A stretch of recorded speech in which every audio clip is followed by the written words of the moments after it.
ini Bapak Sukarman, Ketua Pengelola Monumen Raugede. Dan Bapak ini yang mengangkat sejarah dalam arti untuk memberikan sesuatu generasi penerus.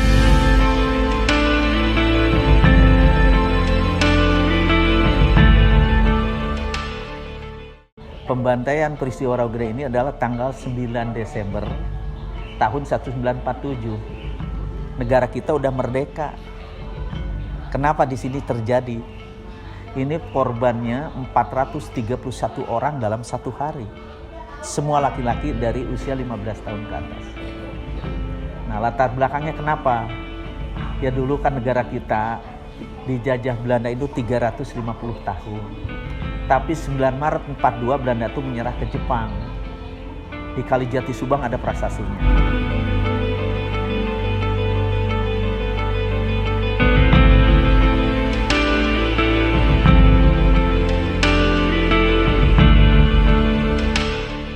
Tapi licik, tokoh bangsa kita Bung Karno dibuat terbang tanggal 14 Agustus ke Vietnam, Saigon.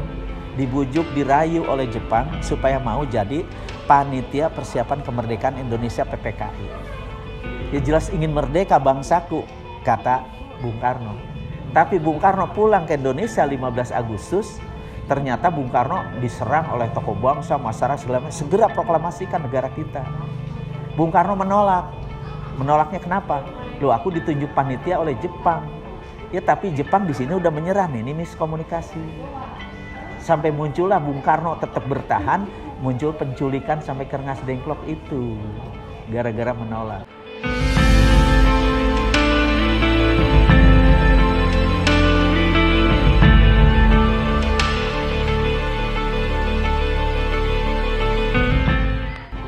Tapi di Kerawang, Jepang ini udah dihancurkan tanggal 15 Agustus oleh tentara-tentara peta. Siapa yang mendirikan tentara peta adalah yaitu mahasiswa Fakultas Kedokteran yang pindah ke UIN, namanya Suroto Kunto grupnya. Itulah menyerang di Kerawang, tentara peta menghancurkan Jepang. Tapi markas Jepang di Kerawang yang terkuat dan terbesar adalah di Rengas Dengklok. Makanya Bung Karno ya diculik Rengas Dengklok. Nah itulah sampai proklamasi. Tapi proklamasi tanggal 17, 24 Agustus tentara sekutu masuk Indonesia, menguasai lagi Indonesia dipimpin oleh Belanda. Nah disitulah Indonesia ada dua pemerintahan. Makanya Indonesia pindah ke Jogja, RIS, Republik Indonesia Serikat, di sini Rekomba. Kedua mencari seseorang, Kapten Kom dan Kompi Karang Bekasi, namanya Kapten Lukas Kustario, mampir di sini tanggal 8, tanggal 9 ini dihancurkan oleh 300 militer Belanda.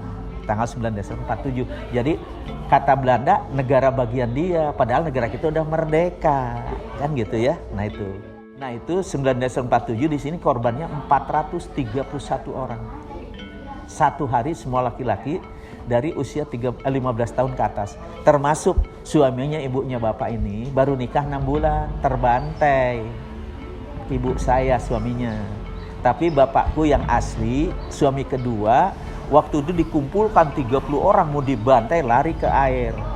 Pas lari ke air nyumpat, dibantai juga. Ya udah, darah tuh di air mengalir. Ternyata dari 30 orang yang ngumpet di air, ada yang selamat 2 orang. Nah itulah salah satu orang tua saya namanya Pak Kadi. Itu 47. 48 nikahlah dengan bekas janda tadi yang terbantai baru 6 bulan nikah. Inilah kelahiran 49, 1 November 49. Makanya Bapak ngangkat sejarah ini dari keluarga orang tua semuanya. Makanya namanya tuh Sukarman tuh sukar karena aman, sana gitu. Satu hari penuh, dari pagi sampai sore gitu ya. Nah sore harinya laki-laki yang selamat kabur takut Belanda balik lagi. Jadi besoknya hari Rabu, ini peristiwa Selasa, istri-istri ini mengambil tuh suami kamu di sana, tuh anak kamu di sana, ada yang satu rumah 2, ada satu rumah 3 mayat gitu ya, saking banyak. Yang menggali kuburan itu menggalinya pakai bedog, pakai golok. Istrinya masing-masing, ada yang satu rumah 2, 3, pakai bedog aja, tiap rumah ada mayat. Nah itu makam ini dulunya di rumah masing-masing, di pinggir rumah. Jadi menggali kuburan setengah hari aja, menggali kuburan pakai bedog cuma 30 cm. Kain kapan yang dibungkus beli kemana? Yang ada kain kulambu, spray, dibungkusinnya, masukin ke lubang 30 cm, tutupinnya jendela, ada yang pakai tampah gitu, nyiru, diurugin, gak ada yang ngebayangin. Ini tahun 47.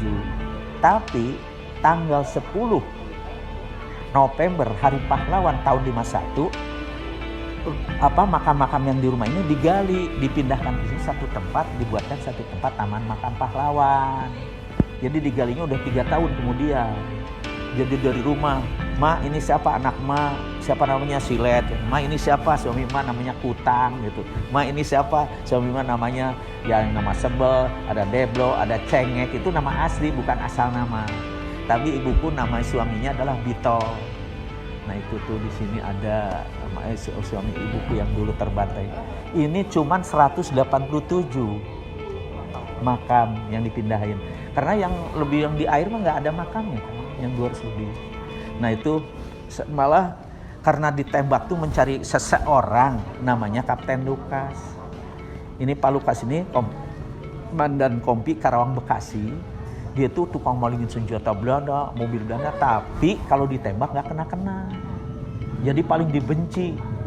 Akhirnya pas masuk ke Raugede ini ke sini hari Senin tanggal 8, pagi jam 8, jam 1 berangkat lagi, tapi ada mata-mata Belanda bangsa kita. Bapak Lukas dicari kemana-mana, ada di Raugede. Makanya Raugede jadi sasaran. Lagi ini markas gabungan pejuang mempertahankan kemerdekaan. Karena dua pemerintahan Indonesia, 45-49. Indonesia RIS, Republik Indonesia Serikat. Ini Bapak menciptakan ini dengan Pak Mayor Jenderal Tayo Tarmadi. Dulu tuh Panglima Jawa Barat tahun 95, kebetulan orang Karawang, orang Teluk Jambe. Nah Pak Tayo ini pernah jadi ketua Yayasan Unsika, sekarang di UBP, kan gitu Pak Tayo. Nah ini pemerkasa ini beliau. Ya Bapak mendesain ini tadinya bukan begini, dirubah oleh Bapak. Ini bentuknya bunga melati yang belum mekar, masih kuncup. Kenapa bunga melati? Bunga melati itu putih wangi, suka duka dipakai. Suka menikah pakai melati, duka meninggal pakai melati, tapi masih kuncup. Kapan mekarnya? Nah itu tuh melati mekar tuh perempuan. Anda ini melati mekar, jadi dosen, jadi dokter nanti. Tapi arti sejarah bentuk monumen ini, semua anak tangga 17. Tadi kalau masuk Purang Patung itu segi 8. Piramid yang kuncup 4. Tingginya 5 meter, jadi 17, 8, 4, 5 hari proklamasi. Nah Bapak menulis lagi tuh di belakang, pilar-pilar kebangsaan bagi anak laki-laki lah gitu ya. Wawasan kebangsaan. Esa hilang, 2 terbilang. Artinya mati 1 tumbuh 1000.